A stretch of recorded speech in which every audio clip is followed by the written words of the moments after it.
Hello students, this is Neeraj Gupta from NGPAE Education। आज हम शुरू करेंगे इनडायरेक्ट टैक्स में कस्टम्स एक्ट 1962 का टॉपिक। देखिए कस्टम्स जो है एग्जैक्टली अगर देखा जाए तो बहुत बड़ा टॉपिक है, बट आईपीसीसी में इसमें से कुछ सिलेक्टेड पोर्शन हमारे सिलेबस में रखा गया है। सबसे पहले हम शुरू कर रहे हैं इंपोर्ट प्रोसीजर से। ज्यादातर अगर आप इंस्टीट्यूट का स्टडी मॉड्यूल या दूसरी किताबें देखेंगे तो इंपोर्ट प्रोसीजर शुरू में नहीं है, बट मैं इंपोर्ट प्रोसीजर शुरू में इसलिए डिस्कस कर रहा हूं क्योंकि मेनली कस्टम के अंदर जो हमारे सिलेबस में दिया गया है वो इंपोर्ट के बारे में दिया हुआ है, इंपोर्ट ड्यूटी कैलकुलेशन के बारे में दिया हुआ है, और इंपोर्ट प्रोसीजर में जो डॉक्यूमेंट्स यूज होते हैं और बाकी की चीजें यूज होती हैं वो फिर इंपोर्ट प्रोसीजर से एक बार क्लियर होने से पूरा चैप्टर एकदम स्मूथ वे में निकल जाएगा। तो जो इंपोर्ट प्रोसीजर है, जैसे मैं एक बार आपको आगे जाके दिखाऊं तो ये करीब 2-3-4 पेज का ये कंटेंट है। तो इसको याद करने के लिए मैंने एक शॉर्टकट टेक्निक बनाई है, वो मैं आपसे जब ये सारा प्रोसेस एक्सप्लेन कर लूंगा उसके बाद डिस्कस करूंगा। अभी मैं आपको ब्रीफ में उसका एक हिंट दे देता हूं। जैसे मैं आपको इंपोर्ट प्रोसीजर पढ़ाऊंगा, इसमें करीब 8-9 पॉइंट हैं।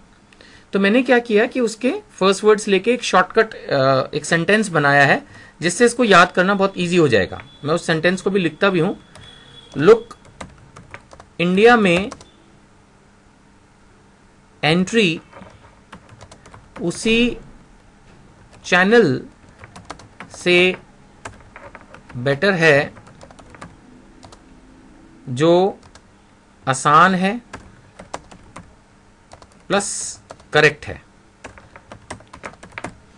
अभी आपको लगेगा कि ये कुछ समझ में नहीं आ रहा है, ये इंपोर्ट से रिलेटेड ही है। एक तरह से मैंने एक सेंटेंस बनाया है, लुक, इंडिया में एंट्री उसी चैनल से बेटर है जो आसान है प्लस करेक्ट है। अगर ये एक सेंटेंस आपको याद रहा तो आपको पूरा इंपोर्ट प्रोसीजर याद रहेगा और आप इसको इजीली लिख पाएंगे। But this I will explain later on. अभी पहले इसको पढ़ना शुरू करते हैं एक ट्रेडिशनल वे में, जैसे कि हम पढ़ा करते हैं कि भी इंपोर्ट प्रोसीजर क्या है। तो सबसे पहले मैं ले रहा हूं जैसे इसके अंदर landing of aircraft oblique calling of vessel. देखिए आपने अमिताभ बच्चन की पिक्चरों में भी देखा होगा कि माल बाहर से आ रहा है, किसी बोट में आ रहा है, शिप में आ रहा है, और फिर सम टाइम वो स्मगलिंग हो रही है तो वो कहीं की कहीं अंधेरे टापू पर या कहीं इस तरह से जो है किसी बीच पर पहुंच रहे हैं जहां पर कोई प्रोसेस नहीं है। और इन दैट सिचुएशन फिर वो क्या होता था कि वो एक अनऑथराइज्ड लैंडिंग होती थी और उस तरह से उसको स्मगलिंग बोलते हैं, जिसमें आपने गवर्नमेंट को एक तरह से इंपोर्ट ड्यूटी नहीं पे की and you save this money. So सबसे पहला प्रोसेस है landing of aircraft oblique calling of vessel at approved place. This is the first step. यानी गवर्नमेंट ने डेफिनेटली इंपोर्ट करना हो या कुछ भी करना हो, so government basically government has created approved places for entry into India। ठीक है, इंडिया में एंट्री के लिए गवर्नमेंट ने अप्रूव्ड प्लेसेस बनाए हुए हैं, इसमें कोई डाउट नहीं है। और उन अप्रूव्ड प्लेसेस को हम क्या कहते हैं? हम उन अप्रूव्ड प्लेसेस को कहते हैं कस्टम्स स्टेशन। ठीक है, चाहे आप एयर से आए, एयरक्राफ्ट है उसके लिए एक प्रॉपर एयरपोर्ट होगा। अगर आप शिप से आ रहे हैं तो उसके लिए एक प्रॉपर पोर्ट होगा। अगर आप लैंड से भी आ रहे हैं तो लैंड कस्टम स्टेशन होते हैं। तो एक प्रॉपर कस्टम स्टेशन पर एंट्री होनी चाहिए। That is the first step, landing. देखिए अगर आप यही फर्क होता है बस legal entry into India and illegal entry into India. अगर आप एक प्रॉपर कस्टम स्टेशन पे आ रहे हैं तो it can be termed as a legal entry into India. ठीक है, दूसरा है डिलीवरी ऑफ इंपोर्ट मैनिफेस्ट और इंपोर्ट रिपोर्ट। देखिए जब आप वेसल या एयरक्राफ्ट के थ्रू आते हैं, when you are entering into India through a vessel और aircraft, तो फिर तो ये बन गई आपकी बेसिकली इंपोर्ट मैनिफेस्ट। एंड जब आप आ रहे हैं थ्रू व्हीकल, देन व्हीकल के थ्रू आने पर जो आपका डॉक्यूमेंट है दैट इज इंपोर्ट रिपोर्ट। है क्या बेसिकली कि जैसे हम अगर किसी के घर आए तो हम पूछते हैं ना, भाई क्यों आए हो, क्या है हाथ में, क्या है बैग में, क्या है। तो ये वैसा ही प्रोसेस है बेसिकली। इन दीज डॉक्यूमेंट्स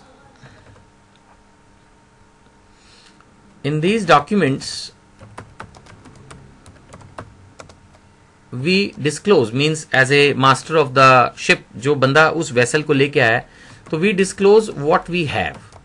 मतलब हमारे पास क्या है, what we have means goods, कि हमारे पास कौन से गुड्स हैं। ये पूरा उसके अंदर एक्सप्लेन करना होता है कि भाई हम आपकी इंडिया में आए हैं और अब हमारे शिप के अंदर कौन कौन से गुड्स हैं. So basically it is a detailed information about goods in the vessel. आप समझ रहे हैं? This is basically a detailed information about goods in the vessel. वो है इंपोर्ट मैनिफेस्ट. तो मैंने अभी तक आपको 2 स्टेप्स पढ़ाए. सबसे पहला स्टेप है कि you have to enter into India through approved place known as custom station. और दूसरा जो मैंने प्रोसेस आपको बताया वो ये बताया कि आपको एक डॉक्यूमेंट आकर फाइल करना है. आपको मीन्स वो शिप के इंचार्ज को या वेसल के इंचार्ज को या व्हीकल के इंचार्ज को, पर्सन इंचार्ज को, कि भैया हम जो व्हीकल या शिप एयरक्राफ्ट लाए उसमें कौन कौन से गुड्स हैं. तीसरे नंबर पे जब अब जैसे आप किसी के घर जाते हैं तो टिंग टोंग, उसके बाद वो कहता है आइए अंदर आइए. तो थर्ड जो इसके अंदर स्टेप आ रहा है that is grant of entry inwards. That is the third step, grant of entry inwards. ये कौन देगा? ऑब्वियसली ये देगा प्रॉपर ऑफिसर ऑफ कस्टम. तो एक तरह से आप जब पहुंचते हैं, इंपोर्ट मैनिफेस्ट फाइल करते हैं, तो एक तरह से ये रिक्वेस्ट होगी कि सर हम एंटर करें. तो उसके बाद वो सब कुछ देख के कि that it is everything legal proper, so they give you a grant of entry inwards. यानी एंट्री इनवर्ड हो गया कि जब आपको एक प्लेस मिल गया. जैसे आपने रेलवे स्टेशन का एक्सपीरियंस तो जरूर लिया होगा. रेलवेज में आपने कई बार सुना होगा कि गाड़ी आउटर पे खड़ी है. उसका क्या मतलब होता है? उसका मतलब यही है कि किस प्लेटफॉर्म पे आना है ये रेलवे अथॉरिटीज डिसाइड करेंगी, और जब उसको ओके ग्रीन सिग्नल मिलेगा then it enters into a particular platform. इसी तरह से एयरपोर्ट पर भी कब उतरना है कब नहीं, पहले वहां से परमिशन लेनी होगी. ऐसे ही पोर्ट पर भी किस जगह पर एक पर्टिकुलर शिप को एंटर करना है वो सब नेचुरली उसके ऊपर डिपेंड करेगा. उसको जब परमिशन मिलेगी तभी ये सब काम हो पाएगा. तो this is grant of entry inwards. उसके बाद चौथा प्रोसेस स्टार्ट हो जाता है जी आपका अनलोडिंग का. जब एंट्री मिल गई, परमिशन मिल गई, देन स्टार्ट अनलोडिंग. अनलोडिंग में भी ध्यान रखना है कि जो गुड्स आपने बोले थे कि मैं अनलोड करूंगा वही करने हैं, अप्रूव्ड प्लेस पर ही करने हैं. ठीक है, अपनी मर्जी से कहीं नहीं कर देना है. सुपरविजन और प्रॉपर ऑफिसर होना चाहिए. ये नहीं कि भैया बस उठाया और अपना चुपके से उतार दिया. And only during working hours, आधी रात के समय उतारना नहीं है अनलेस की अलाउड ही आधी रात को उतारना हो. तो basically approved place, proper officer and working hours, इसमें जब आप उतारेंगे then it is a valid thing कि हाँ ये एक प्रॉपर आपने काम किया है. It's a proper unloading. ठीक है जी. तो मैं आपको चारों स्टेप्स एक बार रिवाइज करा दूं. सबसे पहला स्टेप था कि आपको कस्टम स्टेशन पे आना है. दूसरी बात, आने के बाद इंपोर्ट मैनिफेस्ट फाइल करना है. तीसरी बात, फिर आपको कस्टम डिपार्टमेंट से एंट्री इनवर्ड्स मिलेगी. और चौथा, आप अप्रूव्ड स्टाइल से, लीगल स्टाइल से ठीक से अनलोड करेंगे.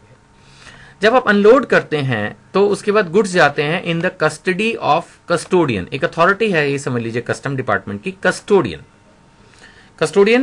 कस्टम डिपार्टमेंट के भी लोग हो सकते हैं या कोई प्राइवेट पब्लिक बॉडी मिक्स करके किसी एक पर्टिकुलर पोर्ट पे मैनेज कर सकते हैं. तो जब माल उतरता है तो वो कस्टोडियन की कस्टडी में जाता है.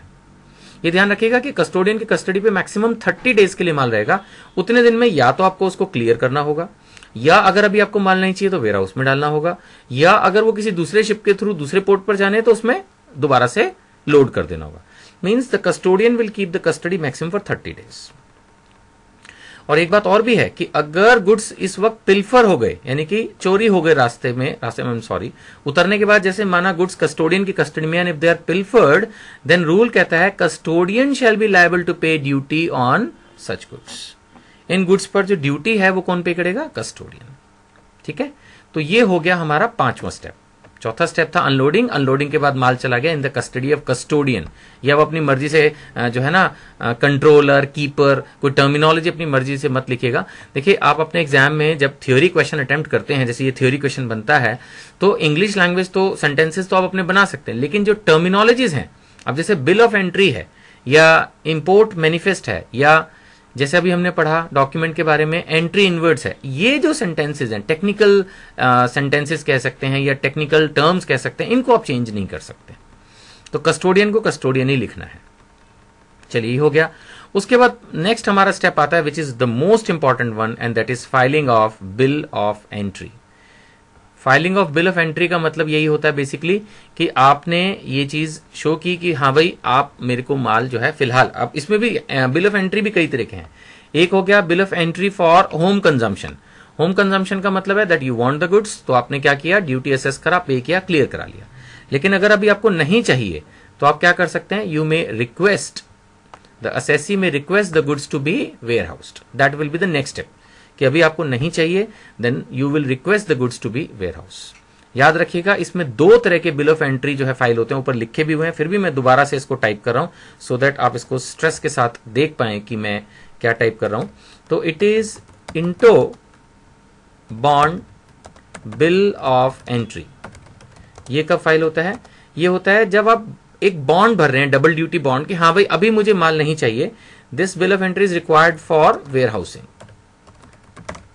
और जब आप जो है वेयर हाउस से माल अपना वापस ले जाते हैं, then it is called ex bond bill of entry. अरे बात समझ में? This is for clearance from the warehouse. जब आप वेयर हाउस से उसको गुड्स को क्लियर कराते हैं, then it is ex bond bill of entry. I hope it is very easy and very interesting to learn also. एक हो गया into bond bill of entry, एक ex bond bill of entry. तो ये simple process हो गया। Timing का जहां तक सवाल है, आप आने पर भी कर सकते हैं, may be presented even before, ठीक है ना। इसमें इन्होंने कहा at any time after the delivery of import manifest. जहां तक टाइमिंग का सवाल है, जैसे कि मैंने हाईलाइट किया इसके अंदर, आप इसको कभी भी भर सकते हैं after delivery of import manifest, import report. I hope it is very easy to understand कि आप बिल ऑफ एंट्री को कभी भी फाइल कर सकते हैं, लेकिन आप आजकल तो इलेक्ट्रॉनिक्स का जमाना है, तो आप इसको विद इन 30 डेज भी फाइल कर सकते हैं, यानी before. It can be presented even before. That is the beauty of this document, कि आप इस डॉक्यूमेंट को कभी चाहें तो पहले भी आप इसको फाइल कर सकते हैं, even before, and it is maximum before कितना, 30 डेज। जैसे रेलवे की टिकट तो 120 दिन पहले भी बुक होने लगी है। तो अभी जो सिस्टम इन्होंने बनाया वो ये कि आप बिल ऑफ एंट्री जो फाइल करेंगे वो आप पहले भी कर सकते हैं, जरूर नहीं कि आप आने के बाद ही करें, but you can do it maximum with in 1 month, 30 days के अंदर आपको करना है। ठीक है जी, बिल ऑफ एंट्री हो गया। मैं एक बार फिर से सारा रिपीट कर दूं प्रोसेस। तो अभी तक जो हमने पढ़ा उसके हिसाब से सबसे पहले आपको अप्रूव्ड प्लेस पे आना है, फिर आपने इंपोर्ट मैनिफेस्ट फाइल करना है, फिर आपको एंट्री इनवर्ड्स मिलेगी, ठीक है। एंट्री इनवर्ड्स मिलने के बाद फिर आपका नेक्स्ट प्रोसेस आएगा unloading of goods, approve place, proper officer, working hours. फिर आप कस्टोडियन की कस्टडी में माल डालेंगे मैक्सिमम 30 डेज। अगर उस दौरान चोरी हो गया तो कस्टोडियन की लायबिलिटी है ड्यूटी पे करने की। फिर आप बिल ऑफ एंट्री फाइल करेंगे। अगर आपको होम कंजम्पशन के लिए चाहिए तो होम कंजम्पशन के लिए, वेयर हाउस है तो वेयर हाउस। वेयर हाउस में अगर डालना है तो डालते वक्त into bond bill of entry, इसमें बॉन्ड भरना होगा डबल ड्यूटी का, कि हाँ जी कुछ भी बात होती है तो मैं पे करूंगा। और x bond bill of entry अगर आपको वहां से क्लियर कराना हो। जहां तक फाइलिंग का सवाल है, आने के बाद भी फाइल कर सकते हैं, 30 दिन पहले भी फाइल कर सकते हैं। Next is assessment. जहां तक सवाल है इसमें असेसमेंट का, मैं इस पे वर्ड सेल्फ असेस को जो है अंडरलाइन और बोल्ड करूंगा इस बात को समझाने के लिए कि मेन है इसमें सेल्फ असेस का प्रोसेस है। जो प्रोसेस है हमारे पास वो सेल्फ असेसमेंट का, यानी कि जैसे इनकम टैक्स में होता है, वैट में होता है, वैसे ही कस्टम में भी आप अपनी ड्यूटी खुद ही कैलकुलेट कर लेंगे। इसमें कोई इतनी भारी भरकम काम होता नहीं, फिर प्रोफेशनल्स भी हैं हेल्प करने के लिए, और वो आप प्रॉपर ऑफिसर को ऑफर करेंगे। अगर उसको चेक करना है तो वो चेक करेगा। Verification by the proper officer तो होगा ही होगा, उसमें तो कोई डाउट है नहीं। वेरिफिकेशन करने से तो कोई आपको टेंशन हो नहीं रही। और अगर उसको ऐसा लगता है if it is found to be incorrect, तो वो उसको चेक भी कर देगा, सही भी कर देगा। If it is found to be incorrect then it will verify. ठीक है, तो ड्यूटी अमाउंट एक तरह से आपने असेस कराना है, that is your point number 7। 8th point है हमारा पेमेंट ऑफ ड्यूटी। डेफिनेटली उसके बाद आपको पेमेंट ऑफ ड्यूटी करनी है, और पेमेंट आपको करनी है विद इन 2 डेज। ठीक है, ध्यान रखिएगा। अगर आपने वेयर हाउसिंग करा दी फिर तो आपकी जो पेमेंट है वो डेफर हो गई। In case the goods are to be warehouse then payment of duty is deferred. लेकिन अगर आपको होम कंजम्पशन के लिए माल क्लियर कराना है तो अगले 2 दिनों में आपको एक्सक्लूडिंग हॉलीडेज पेमेंट करनी है, और नहीं तो आपको इंटरेस्ट पे करना पड़ेगा 15% पर एनम के हिसाब से। ठीक है, 15% पर एनम के हिसाब से इंटरेस्ट जो है वो एप्लीकेबल हो जाएगा, और उस रेट पर आपको इंटरेस्ट देना पड़ेगा। तो एक बार मैं फिर से ऊपर लेके चलूं, थोड़ा सा ऊपर लेके चलूंगा, इस बार शुरू से नहीं ले रहा हूं। जैसे बिल ऑफ एंट्री फाइल कर दिया, उसके बाद आपने सेल्फ असेस कर दिया, ऑफिसर ने उसको वेरीफाई कर लिया, अगर कुछ गलती लगी तो उसको ठीक करके ड्यूटी असेस करके दे दिया, और उसके बाद आपने अगर वेयर हाउस करना है फिर तो बॉन्ड भरा, अभी तो ड्यूटी देनी नहीं है, नहीं तो विद इन 2 डेज आपको पेमेंट जो है वो करनी पड़ेगी, और नहीं किया तो उसके बाद 15% पर एनम के हिसाब से इंटरेस्ट कैलकुलेशन स्टार्ट हो जाएगी। और लास्ट है हमारा clearance, that is the last step. Obviously duty पे करने के बाद आप अपना माल लो, घर जाओ, कहानी खत्म, पिक्चर ओवर। और ये हो गया क्लियरेंस। क्लियरेंस के अंदर भी दो तरह से क्लियरेंस है, एक फॉर होम कंजम्पशन, ये मैं पहले बता चुका हूं, और अगर वेयर हाउसिंग अभी आपने कराई है तो फिर बाद में आप वेयर हाउस से उसको क्लियर कराएंगे, एक्सपॉन्ड बिल ऑफ एंट्री फाइल करेंगे, ये अभी बात हो ही चुकी है हमारी। और इसके साथ साथ आप जो भी rent and warehousing charges हैं वो पे करेंगे, और इसके अलावा आपको एक ऑर्डर फॉर क्लियरेंस भी चाहिए होगा डेफिनेटली। जैसे होता है ना, किसी के घर जा रहे हैं, 2-3 दिन रह रहे हैं, तो ये थोड़ी बस उठो और अपना चले जाओ, यू नीड सम परमिशन, एक एटिकेट्स भी होते हैं, और यहाँ तो एक गवर्नमेंट प्रोसीजर है। सो डेफिनेटली जब माल वेयर हाउस में जाएगा तो वो भी परमिशन से जाएगा, और जब वेयर हाउस से आप क्लियर कराएंगे तो उसके लिए भी you need an order for clearance. ठीक है जी। तो ये उसके बाद ट्रांजिट और ट्रांसशिपमेंट है, ये दो अलग प्रोसेस हैं, इसको मैं नेक्स्ट वीडियो में ले लूंगा। ये छोटी छोटी चीजें हैं, जो प्रोसेस है वो एग्जैक्टली यहां खत्म हो जाता है। जो ट्रांजिट एंड ट्रांसशिपमेंट के बारे में जैसे मैंने कहा मैं नेक्स्ट वीडियो में कवर करूंगा। तो चलिए अब इस प्रोसेस को लर्न करने की कोशिश करते हैं। तो इसको लर्न करने के लिए वो जो शुरू में मैंने आपको दिया था फर्रा, अब उसको उठाते हैं कि इसको याद कैसे करें कि ये सिस्टमैटिक हम कर लें। वैसे तो बहुत आसान है, आई थिंक आपको याद हो ही गया होगा, बट फिर भी इसको पकड़ते हैं और लेते हैं इसको कि किस तरह से सारे स्टेप्स को जो है हम याद कर सकते हैं। आई होप कि ये आपको हेल्प करेगा और हमारे को इससे फायदा होगा। तो ये मैंने लिया, तो सबसे पहले मैंने इसमें लिया वर्ड लुक, लुक के अंदर से मैंने ले लिया एल, उसके बाद मैंने लिया आई इंडिया का, लुक इंडिया, फिर मे शब्द को मैं छोड़ रहा हूं, एंट्री वर्ड को मैंने लिया है फॉर एंट्री इनवर्ड्स, फिर अनलोडिंग के लिए मैं ले रहा हूं यू, शुरू से मैं बोलूं तो L is for loading, I is for import manifest, E is for entry, उसी channel, C is for custodian, better, फिर कस्टोडियन के बाद जो है आप इसमें बिल ऑफ एंट्री के लिए बेटर वर्ड ले लिया, फिर है जो आसान तो ए आसान, this is assessment, then plus correct है, P is for payment and C is for clearance. तो इस तरह से आप अगर एक जैसे अपनी कॉपी में कहीं इसको रफ बना लें, जिस तरह से मैंने किया, 2 कलर के पेन से ले लें या इससे भी आपको दिख रहा होगा, तो इसको अगर हम ले लें तो अभी हमारे को पूरा क्लियर हो जाएगा। जैसे सबसे पहले हमारा जो प्रोसेस था, मैं उसको ले रहा हूं, जो हमारा प्रोसेस था, अब मैं इसको कैप्स में ले लेता हूं। तो it is the first step is loading, then loading के बाद क्या था, इंपोर्ट मैनिफेस्ट, फिर उसके बाद क्या था हमारा इंपोर्ट मैनिफेस्ट के बाद, you will file bill of उसके बाद होगा एंट्री इनवर्ड्स, उसके बाद होगा unloading at proper place, unloading के बाद फिर आ जाएगा आपका, जब अनलोडिंग हो गया तो उसके बाद it will go in the custody of custodian, उसके बाद then you will file bill of entry, then there will be assessment, then there will be payment, and then there will be clearance। तो इस process से इसको मेरे ख्याल से learn करना बहुत आसान होगा। मैं फिर से बोल रहा हूं, सबसे पहले अब देखो ये आपने इसके थ्रू लर्न किया, अब मैं आपको सारा वैसे भी रिवाइज करा, ध्यान से सुनिए। सबसे पहला स्टेप क्या है कि आपको आना है वहां जहां गवर्नमेंट ने अप्रूव किया, यानी loading at, you have to enter basically into India. ठीक है, I am sorry for writing the word loading, it's landing. Landing जो आपने इंडिया में करनी है वो करनी है proper place, that is the first step. उसके बाद आने के बाद आप बताएंगे कि आपके पास शिप में या आपके एयरक्राफ्ट में या वेसल में कौन कौन से गुड्स हैं, दैट इज इंपोर्ट मैनिफेस्ट। उसके बेसिस पर आपको मिलेगी एंट्री इनवर्ड्स। आ जाओ भाई, आने के बाद आपको बताया जाएगा कि कहां आपने माल उतारना है। ये बात हो गई थी कि प्रॉपर ऑफिसर के सुपरविजन में, उसकी परमिशन से, वर्किंग आवर्स में जो गुड्स अप्रूव हुए हैं उन्हीं को अनलोड करना है। उसके बाद उतरने के बाद वो 30 दिन तक कस्टोडियन की कस्टडी में रहेंगे। उस दौरान अगर माल गुमा तो उसकी लायबिलिटी रहेगी, और मैक्सिमम 30 डेज के अंदर आपको या तो उनको क्लियर करना है या वेयर हाउस करना है या ट्रांसशिप करना है, दूसरे शिप में डालना है कहीं और जाने के लिए। उसके बाद आ जाता है हमारा बिल ऑफ एंट्री। आपको अगर होम क्लियरेंस के लिए कराना है तो होम क्लियरेंस, और वेयर हाउस के लिए डालना है तो उसमें 2 हैं, इंटो बॉन्ड और एक्स बॉन्ड। जब आप डालेंगे वेयर हाउस में तो इंटो बॉन्ड, और जब वहां से क्लियर कराएंगे तो एक्स बॉन्ड। उसके बाद आप सेल्फ असेस करेंगे, लेकिन ऑफिसर को अगर लगता है कुछ गलती है तो वो रीअसेस कर सकता है। फिर पेमेंट करनी है आपको क्लियरेंस के लिए।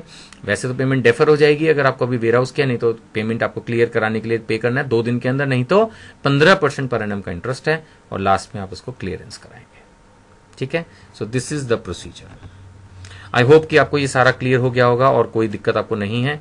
फिर भी जो स्टूडेंट्स मेरे से कंटेक्ट करना चाहते हैं, the best way to contact me is through WhatsApp. That is the you can say my favorite way of communication is WhatsApp, and it is 9810139214. Other favourite way you can say is my email ID. आप मुझे email पर भी contact कर सकते हैं, neeraj.ngpa@gmail.com।